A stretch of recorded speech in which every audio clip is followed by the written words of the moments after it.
ಬಸವ ಜಯಂತಿಯ ಶುಭಾಶಯಗಳು ತಮ್ಮೆಲ್ಲರಿಗೂ. ಈಗ ಬಸವಣ್ಣನವರ ಒಂದು ವಚನ. ಒಲವಿಲ್ಲದ ಪೂಜೆ, ನೇಹವಿಲ್ಲದ ಮಾಟ, ಆ ಪೂಜೆಯು ಆ ಮಾಟವು. ಚಿತ್ರದ ರೂಹು ಕಾಣಿರಣ್ಣ, ಚಿತ್ರದ ಕಬ್ಬು ಕಾಣಿರಣ್ಣ. ಅಪ್ಪಿದಡೆ ಸುಖವಿಲ್ಲ, ಮೇಲಿದಡೆ ರುಚಿಯಿಲ್ಲ, ಕೂಡಲ ಸಂಗಮ ದೇವ, ನಿಜವಿಲ್ಲದವನ ಭಕ್ತಿ. ಗೋತ್ರನಾಮೋ ಬೆಸಗೊಂಡೆಡೆ, ಮಾತು ನೂಕದೆ ಸುಮ್ಮನಿದ್ದೀರೇನಯ್ಯ. ತಲೆಯ ಕುತ್ತಿ ನೆಲನ ಬರೆಯುತ್ತಿದ್ದೀರೇನಯ್ಯ.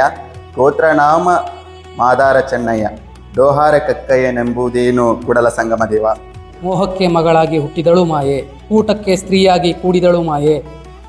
ಈ ದಾವಾವ ಪರಿಯಲ್ಲೂ ಕಾಡಿತ್ತು ಮಾಯೆ, ಈ ಮಾಯೆಯ ಕಳೆಬೆಡೆ ಎನ್ನಳವಲ್ಲ ನೀವೇ ಬಲ್ಲಿರಿ ಕೂಡಲ ಸಂಗಮ ದೇವ. ನೆಲನೊಂದೇ ಹೊಲಗೇರಿ ಶಿವಾಲಯಕ್ಕೆ, ಜಲವೊಂದೇ ಶೌಚ ಮಜ್ಜನಕ್ಕೆ, ಕುಲವೊಂದೇ ತನ್ನ ತಾನರಿದವಂಗೆ, ಫಲವೊಂದೇ ಷಡು ದರ್ಶನ ಮುಕ್ತಿಗೆ, ನಿಲುವೊಂದೇ ಕೂಡಲ ಸಂಗಮ ದೇವ, ನಿಮ್ಮನರಿದವಂಗೆ. ನಮಸ್ಕಾರ.